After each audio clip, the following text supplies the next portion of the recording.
Womack and Jones published 2 books about Lean: The Machine That Changed the World and Lean Thinking.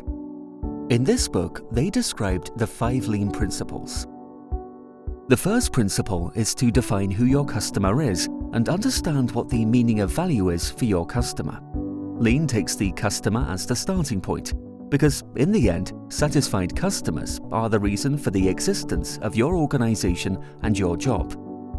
Once you can point out who your customer is, it is also important to be able to define customer value, also called the voice of the customer.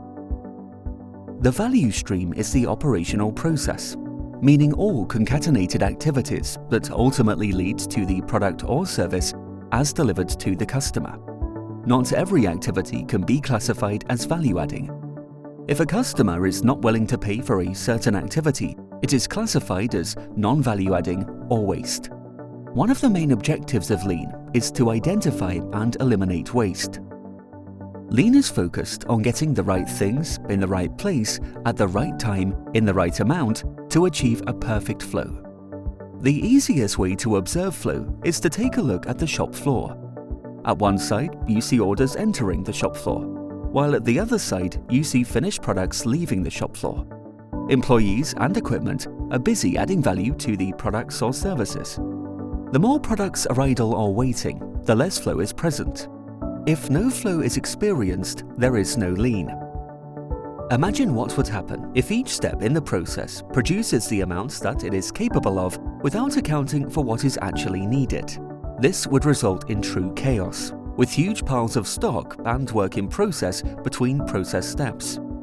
To prevent this, it is necessary to work according to the just-in-time principle.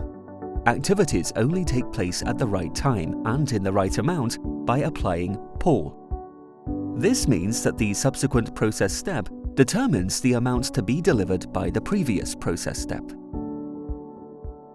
Lean focuses on continuous improvement of processes through the implementation of many small improvement projects, also known as Kaizen events. Typical for this type of project is the elimination of waste and the reduction of cycle times. The continuous execution of small improvement steps will result in a major improvement in the end. The main focus of Six Sigma is to reduce variation in order to improve the quality of a product or process. Variation is everywhere. Every process demonstrates variation. The less variation a process has, the better we can predict its outcome and control the level of defects produced. Therefore, Six Sigma has a strong focus on reducing variation. The old approach on quality is about approving the product when it meets the specification and rejecting the product when it does not meet the specification. A much better way of looking at products meeting specification is to realize that a product that performs exactly in the middle of these specifications is better than a product that is very close to one of its specification limits. Furthermore, a process that demonstrates little variation is better than a process that demonstrates a lot of variation.